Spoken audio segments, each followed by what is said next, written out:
अस्सलाम वालेकुम स्टूडेंट। आज जो हमारा टॉपिक है वो है कन्वेक्शन ऑफ हीट।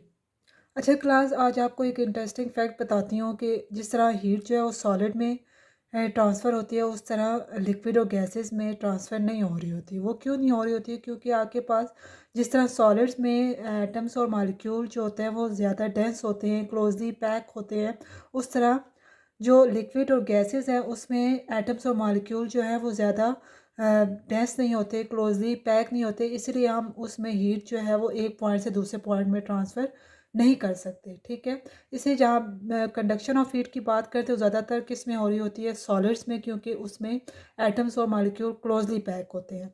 अगर हम लिक्विड और गैसेस की बात करें तो उसमें आपके पास जो एटम्स और मालिक्यूल्स होते हैं वो क्लोजली पैक नहीं होते, इसलिए उसमें हीट जो है वो इजीली ट्रांसफ़र नहीं हो सकती। उसके लिए जो हम प्रोसेस यूज़ करते हैं वो क्या यूज़ करते हैं? कन्वेक्शन का प्रोसेस यूज़ करते हैं। कन्वेक्शन का प्रोसेस किस तरह होता है, कैसे होता है, इसको आज हम एग्जाम्पल से समझेंगे। ठीक है क्लास। कन्वेक्शन ऑफ हीट में जो हम फर्स्ट एग्जांपल लेंगे वो है हॉट एयर बैलून की। आपने कभी सोचा या कभी हैरान हुए कि ये हॉट एयर बैलून कैसे वर्क करता है? इसके अंदर इंजन होता है जो ये इसको जो है फ्लोट करवा रहा होता है। ऐसा कुछ भी नहीं होता। इसके अंदर एयर होती है जो इसको फ्लोट करवा रही होती है, वही एयर होती है जिसमें हम सांस ले रहे होते हैं। अब हम इसमें डिस्कस करेंगे ये एयर इसके अंदर कैसे काम करती है जो इसको फ्लोट करवाती है। एयर जो है वो आपके पास एक मैटर है। आपके पास कोई चीज़ जो स्पेस ले या जिसको हम टच कर सकें, फील कर सकें, वो किससे मिलकर बनी होती है? मैटर से मिलकर बनी होती है। एयर भी आपके पास क्या है? एक मैटर है। मैटर किससे मिलकर बनता है? मैटर जो है वो टाइनी मॉलिक्यूल से मिलकर बनता है। बैलून्स के अंदर और बैलून्स के बाहर बहुत से एयर मॉलिक्यूल्स होते हैं। वो एयर मॉलिक्यूल्स बैलून के इर्द गिर्द मूव कर रहे होते हैं और स्पेस ले रहे होते हैं। जब हम इन एयर मॉलिक्यूल को जो एयर के अंदर होते हैं इनको हीट अप करना स्टार्ट करते हैं तो वो फास्ट मूव करना स्टार्ट कर देते हैं। जब वो फास्ट मूव करते हैं तो वो स्प्रेड आउट होना शुरू हो जाते हैं और जगह लेना शुरू कर देते हैं, जिसकी वजह से उसका वॉल्यूम बढ़ जाता है। जब इन मॉलिक्यूल्स का वॉल्यूम बढ़ जाता है तो डेंसिटी क्या हो जाती है? डिक्रीज हो जाती है।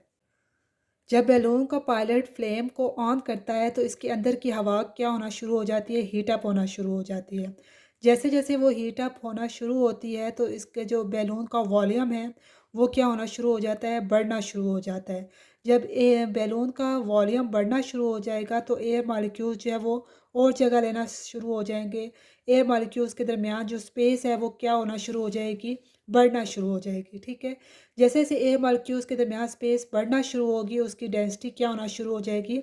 कम होना शुरू हो जाएगी। जब डेंसिटी जब कम होगी तो एयर के जो बैलून्स के अंदर की जो एयर है उसकी डेंसिटी कम हो जाएगी और जो बैलून्स के बाहर की जो हवा है उसकी डेंसिटी जो है वो ज़्यादा हो जाएगी, जिसकी वजह से बैलून जो है वो उड़ना स्टार्ट कर देगा।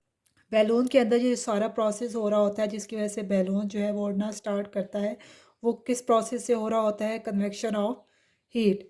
अगर हम इसको एक्सप्लेन करें तो इसको हम कैसे राइट करेंगे? Hot air balloon, the burner in the hot air balloon heat the air inside the balloon, the heated air expand and become lighter than the surrounding cool air, this warm air create a convection current within the balloon. As the warm air rise, it lifts the balloon off the ground.